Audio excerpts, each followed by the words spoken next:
your point about corruption is very similar to kind of what everyone thought about Asia 20, 30 years ago.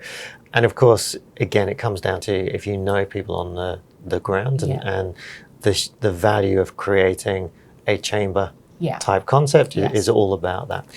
So I guess that's a key thing, and connecting with your chamber is probably a good step for anyone wanting to get into the area. Are there particular, I mean, obviously from an external investor's perspective, stock markets are kind of the typical go-to option. What do you know in that space, and are there kind of ones to avoid, ones that sort of stand out? I mean, in as much as, yes, they've been around, much longer, but the continent of Africa has not been embracing that space as much and as quickly as the Western world. So for example, we have one of our members that we've developed a platform. So we have literally every single agri product you can think of is available on the platform.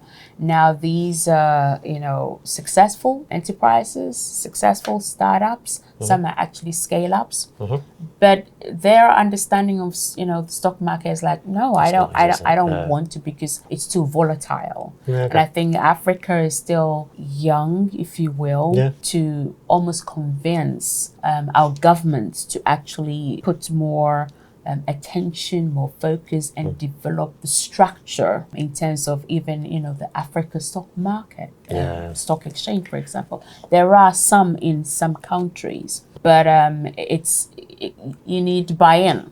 You need companies for it to work. But if they're resistant, then... Yeah, interesting. And look, I mean, I think that's universal. That's not an Africa thing. I think that's most stock markets, the ones that we obviously know about, sort of London and New York, have been around for hundreds of years. Yes. Yeah, they've evolved over time. I mean, even New York, which is the biggest in the world, 60 years ago, its yearly volume of trades is pretty much what it does today in a day. So like the growth is enormous.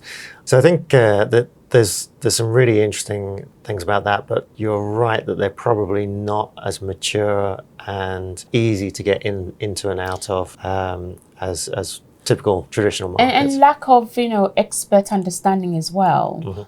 Because, here in the Western world, it's easy. You can easily get access to an expert who understands, the stock market space. But in Africa, it's not so easy.